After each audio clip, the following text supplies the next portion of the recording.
Welcome back. Hope you're all having a lovely day. Weather's perfect, which is nice to be stuck in here. Anyway, warranty saga on the 1275 update. The guy, I said he was on holiday last week, fully expecting a phone call this morning, which we did get. About 9:30 this morning, the chap rings me up. Now I told you in the second from last video that we'd gone through the cylinder head and found a couple of sticky valves. It turns out really that those valves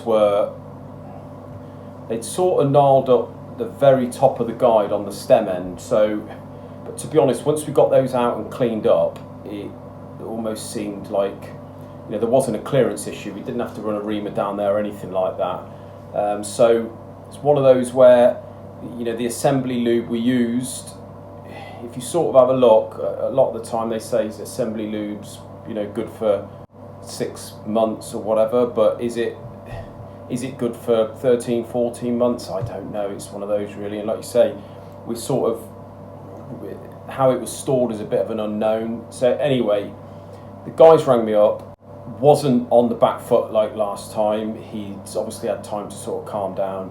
He said he picked the car up from the garage. Everything's good now. He said, I've had a hell of a bill. I said, okay, what was the conclusion? What did he come up with? So firstly, the clutch. He said that there was a washer somewhere placed where it shouldn't have been. To be honest, it was so long ago, I don't know which washer he doesn't know which washer was wrong. We're sort of taking his word for that, the same as he's taken our word that the head was maybe not, you know, a fault of our own. That's good. He's happy with that. Obviously, there was a fair bit of labour involved in sorting that out. Cylinder head wise, I told him what we'd found with the head, and he was sort of, well, yeah, okay, well, I'll take your word for that. And I said, look, we are very truthful. If I would have found out it would have been a clearance issue or something that we'd done, you know, an assembly issue or a machining issue, I would have told you. I said to him, what is the final bill? And the bill came to something with the VAT. It was only about 340 odd quid, 347 quid, something like that. I said, look, to be honest with you, we want the whole project of the engine, the installation, although we're not involved with the installation and the setup of the car and the engine, we want it to all go smoothly so the customer is happy with the end product. We don't want there to be any sort of sour grapes or, you know, disappointment on the customer's behalf at all. So I said, look, I'll pay for the whole bill. There's no point, I suppose. All right, you're a month or so out of warranty, and with the clutch, I said, in fairness to us, you rang us up when after you give them the go ahead on fixing the clutch. So the clutch was already sorted by the time he'd rang us, and I think that's why he was sort of more peed off than not really, because obviously he'd had to have that done. But I said, look, in future, I will pay for the bill. That's fine. I said, I want you to be happy. I don't want there to be any hard feelings. I don't want you to, you know, I want you to give us a decent recommendation to people and what have you, and I want you to be happy with your product. I said, so I'm going to pay for everything.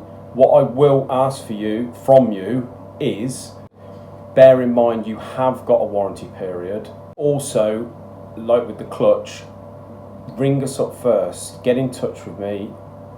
You know, we're reasonable people. At the end of the day, we're human beings. Everyone makes mistakes if there is mistakes that we've made. I said, but just ring us up, give us the opportunity and the decision, as we are covering the warranty, to decide how we're going to deal with this issue, whether we want the car back, the engine back, do it ourselves, or farm it out to a garage like the one you took it to. I said, but just please bear that in mind for the future. That's all we ask, you know. So yeah, so I'm going to cover the bill on that.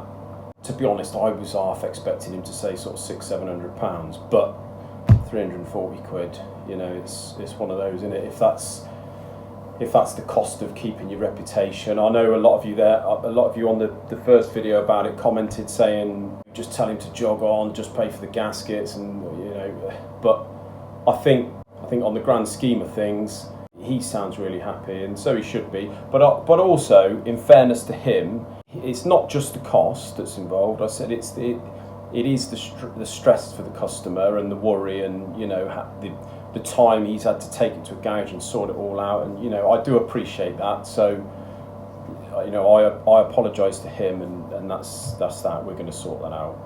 On a more positive sort of note, just going to show you what we've got going on around the workshop. We've got the Cosworth down here, the one that I did the video on. Been apart 3 or 4 times before, so as you can see at the minute, we've got most of the bits cleaned up, ready to go back together. These are the sort of internal bits. We've got the rods there. Check the size on the rods, make sure the balance is all good. Cranks all checked, repolished. Got a few bits painted up and ready to go back.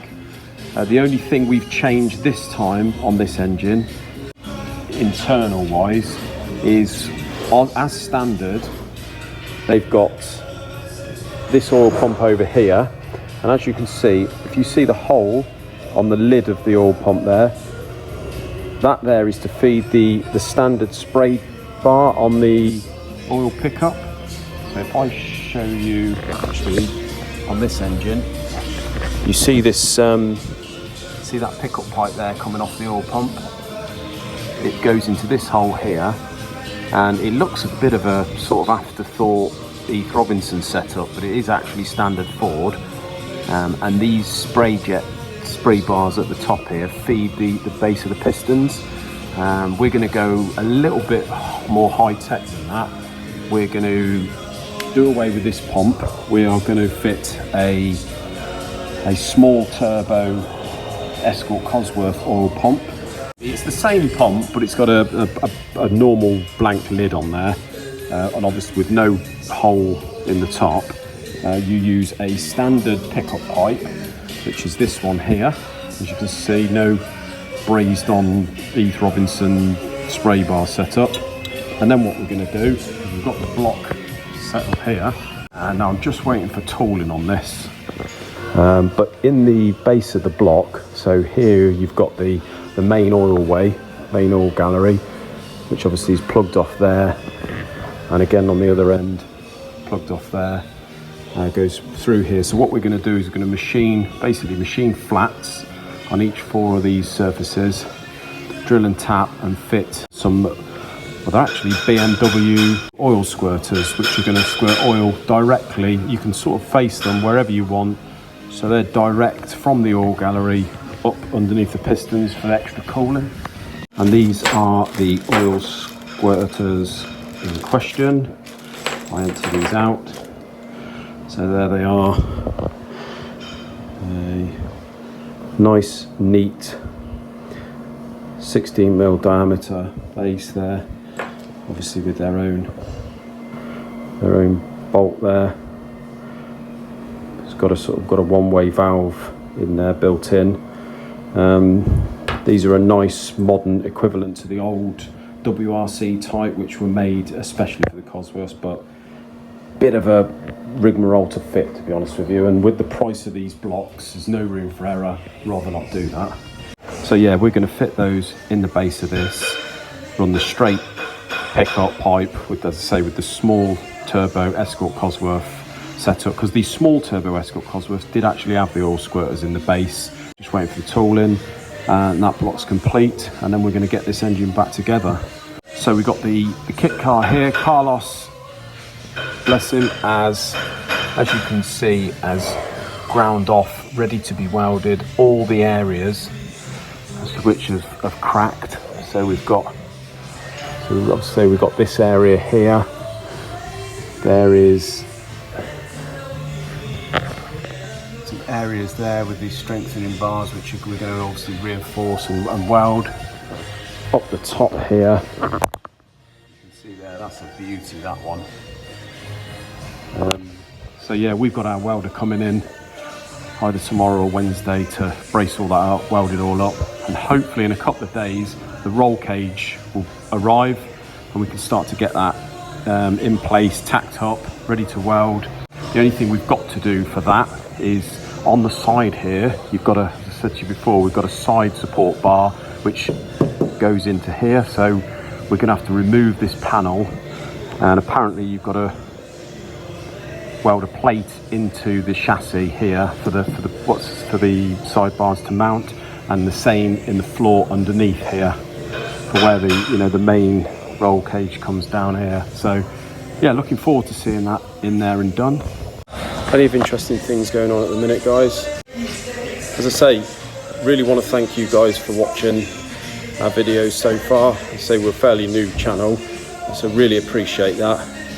If there's anything, feel free to put comments down below on anything you'd like to see us do. Let us know what videos you would like to see, and we'll more than willingly do them. We really appreciate your feedback, your subs and your likes, etc. So yeah, really appreciate that, guys. We'll see you in a day or two for another video. Take care.